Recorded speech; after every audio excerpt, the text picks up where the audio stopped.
السلام علیکم. زه عبید الله حسام یم. آیا کله له ځان سره یو څو شیبې فکر کوئ؟ له ځان سره حساب کوئ؟ ځان ملامتوئ چې ولې مو فلانی کار وکړ؟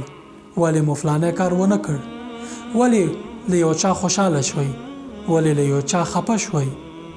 ولې مو له چا سره مرسته وکړه؟ ولې مو له چا سره ونه کړه؟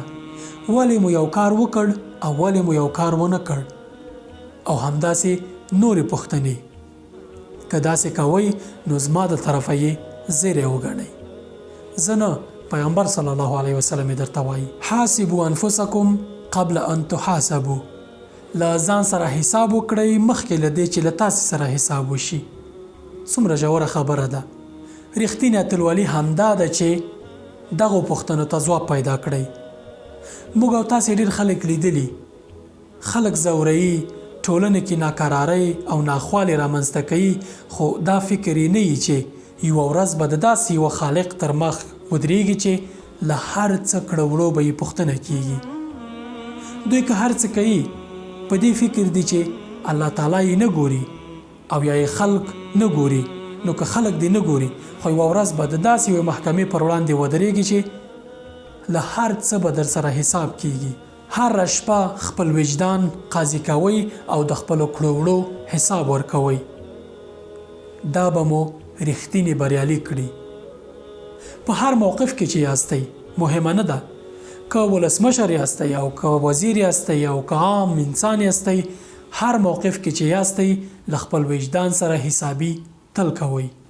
تر پیغمبر صلی الله علیه وسلم وروسته تر ټولو ښه انسان ابوبکر صدیق کله چې خلیفه شو نو یې خلکو ته په بیانه کې ویل چې انی ولیت علیکم ولست بخیرکم ان احسنت فاعینونی وان اخطأت فقومونی. زه پر تاسې مشر ټاکل شوی یم. که مې ښه کار وکړ ملاتړ مې وکړئ او که مې ناروا یا خطا کار وکړ نو راټینګ مې کړئ. همدارنګې عمر ابن عبدالعزیز د مسلمانانو بل خلیفه ځان ته یو لوی سړی سلاکار ټاکلی و او هغه ته به یې ویل چې ای حازمه اذا رأیتنی اخطأت فامسکنی من تلابیبی وهزنی حزا عنیفا وقل لی اتق الله یا عمر. چې کله دې زه ولیدم چې خطا کار کومه نو له ګریوانه یا له کالو مې ونیسه او یو قوي ټاکان راکړه او راته ووایه چې ای عمره له الله تعالی وډارېږه. د خبرې اصلي نچوړ دا ده چې ځان ته رښتینې ملګري وټاکئ، هغوی چې د خطا پر وخت تاسې رانیسي او ټاکان درکوي او د ښه کارونو پر وخت ستاسې ملاتړ کوي. که مو په دې دنیا کې دا کار ونه کړ په قیامت کې به د الله تعالی ټکان سره مخ شئ. په بېځایه صفتونو مه تېروځئ، هیڅ ګټه درته نه کوي.